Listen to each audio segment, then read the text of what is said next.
Introducing Instagram teen accounts, a new way to keep your teen safer as they grow, like making sure they always have their seatbelt on. All right, buckle up. Good job. New Instagram teen accounts, automatic protections for who can contact your teen and the content they can see.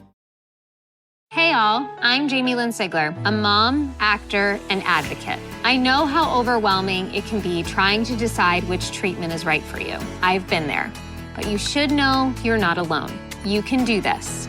Start with some research, talk to the community, and most importantly, don't be afraid to ask your doctor questions. You might find results that speak for themselves. That's how I landed on Kesimpta. Ask your doctor if Kesimpta, ofatumumab, could be right for you. You can check out the details at kesimpta.com. I'm Dr. Jen Ashton, your host for Season 2 of The Visibility Gap, a podcast presented by Cigna Healthcare. Throughout this season, we'll be tackling something vital, the women's health gap. We'll hear from real people and experts as we unpack important topics like maternal health, menopause, and heart disease. Listen in and download the new season wherever you get your podcasts.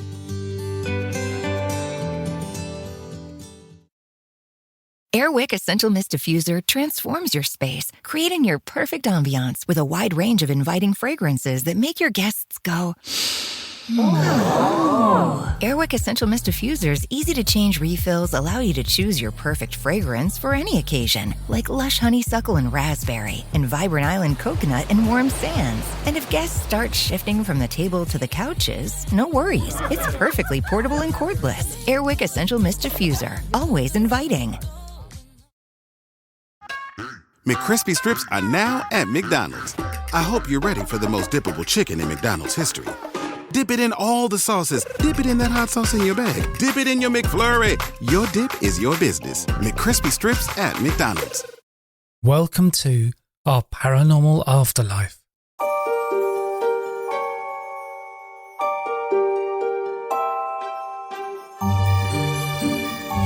This is episode 174 of Paranormal Stories. This episode I'm reading a chapter from a book called A Greater Reality, Volume 4. This is written by Brianna Lafferty and is titled My Near-Death Experience Cured My Incurable Disorder. When I have guests on my podcasts, I read their books to work out questions for the episodes. When reading these books, I always find such amazing information that never makes it into the podcast, and here I get a chance to give you a peek into the book, and I've put a link to the book in the show notes. So this is what Brie has written. I knew moving to my new home was going to be an adventure. I just never could have imagined what kind. When I moved, I had been dealing with an incurable and so far a difficult to effectively treat neurological movement disorder called myoclonus dystoniae for 14 years. I had sold my house and decided to take some time for myself in a beautiful apartment in the hill country of San Antonio, Texas. Little did I know I would die there. It all started on April 17th, 2017, when I started an entity releasement treatment. I believe I may have had attachments from the time I was 10. We lived in a house where the previous owner's youngest child had played with a Ouija board, which may have opened a portal for entities to get in.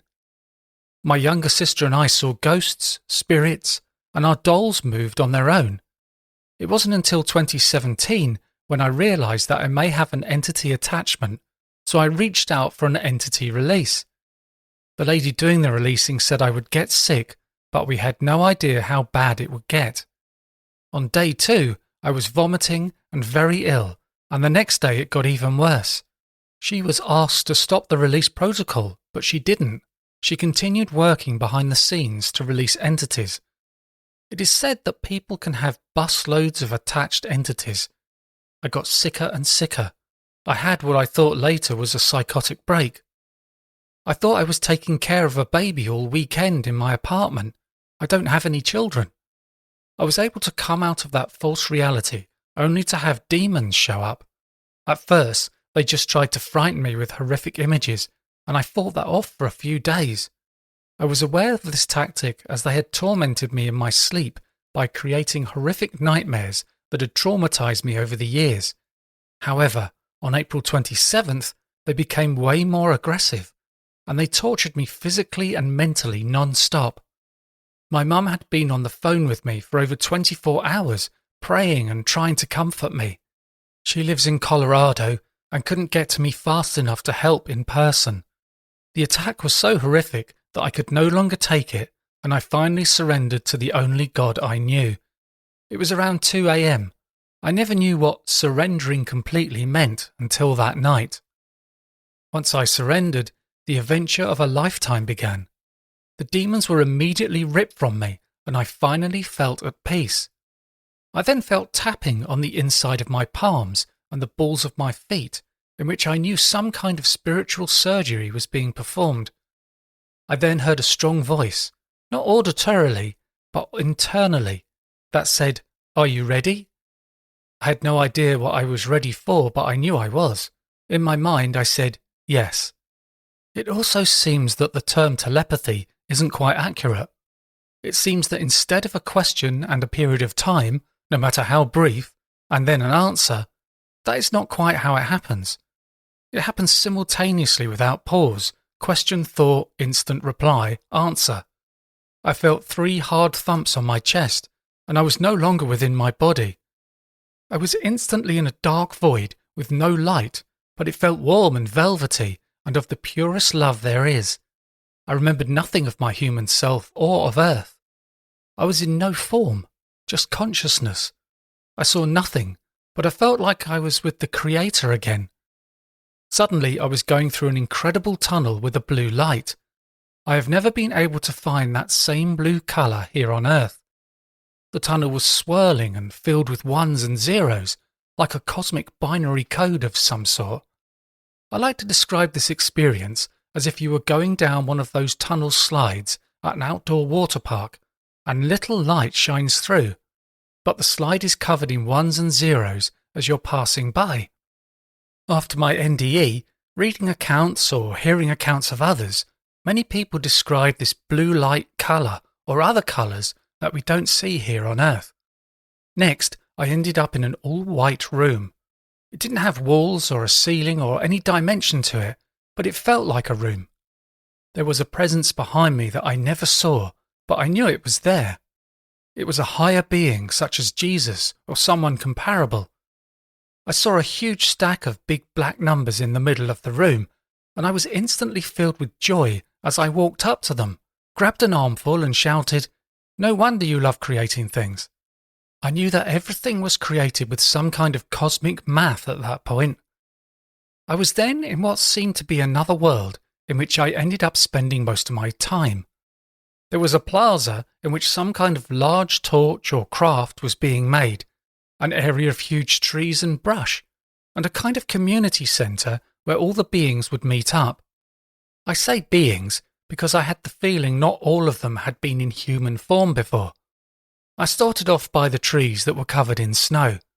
There was no temperature, but I had the thought, I don't like snow, and instantly it turned into a lush green forest where the branches were covered in inches of moss. A few other beings and I ended up sliding down the branches and swinging from their vines as if we were Tarzan.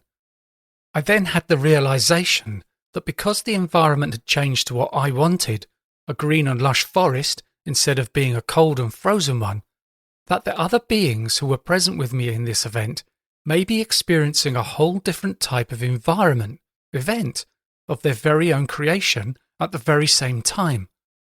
I sensed that in this realm, we were able to experience multiple events simultaneously with multiple beings who are also experiencing their very own multiple events with others, all simultaneously. There are infinite dimensions, infinite possibilities, infinite beings. Infinity on steroids, all simultaneously. After playing around on the trees, my companions and I tried our hand at flying. I wasn't very good, and I ended up hitting something that cut my arm off. I was curious and wondered how I was going to get my arm back.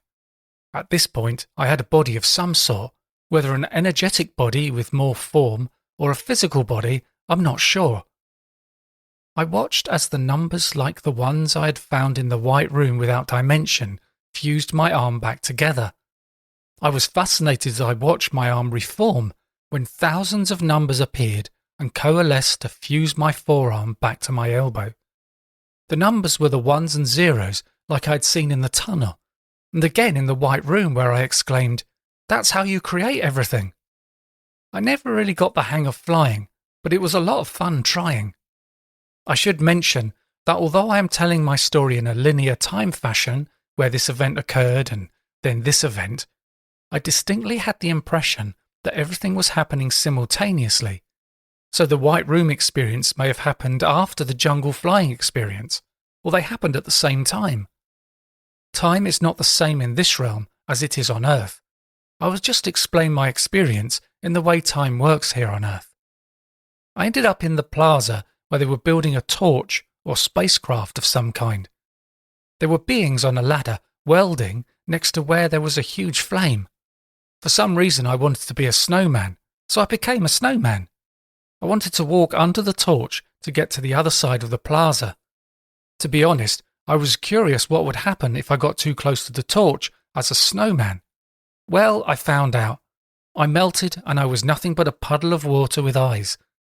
I was wondering if anyone would come to help me, and sure enough, they did. A bunch of other beings came and put me back together, and once they did, I was now a robot. So today I was reading part of a chapter from the book A Greater Reality, Volume 4. This is written by Brianna Lafferty and is titled My Near-Death Experience Cured My Incurable Disorder. If you want to buy the book, there is info and a link in the show notes. And my book, Verified Near-Death Experiences, is now out on Amazon and other great bookshops. A great way to support this podcast is to sign up on Patreon. Just go to patreon.com, Our Paranormal Afterlife, or click on the button on my homepage at pastliveshypnosis.co.uk. And if you enjoy the podcast, please leave a review and be sure to subscribe on Apple Podcasts, Spotify, or via your favourite podcast app to make sure that you don't miss out on any episodes. And thanks for listening.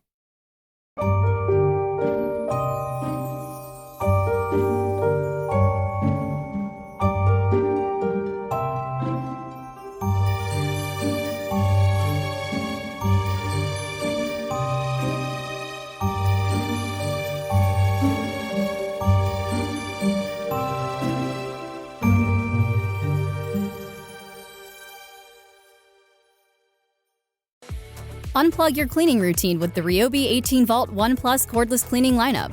From tackling bathroom tile with the soap-dispensing telescoping power scrubber, to cleaning wet and dry messes with the 2-in-1 Wet-Dry Swift Clean Stick Vacuum, to cleaning up pet hair and debris with our advanced stick vacuum, Ryobi has a solution for every cleaning task.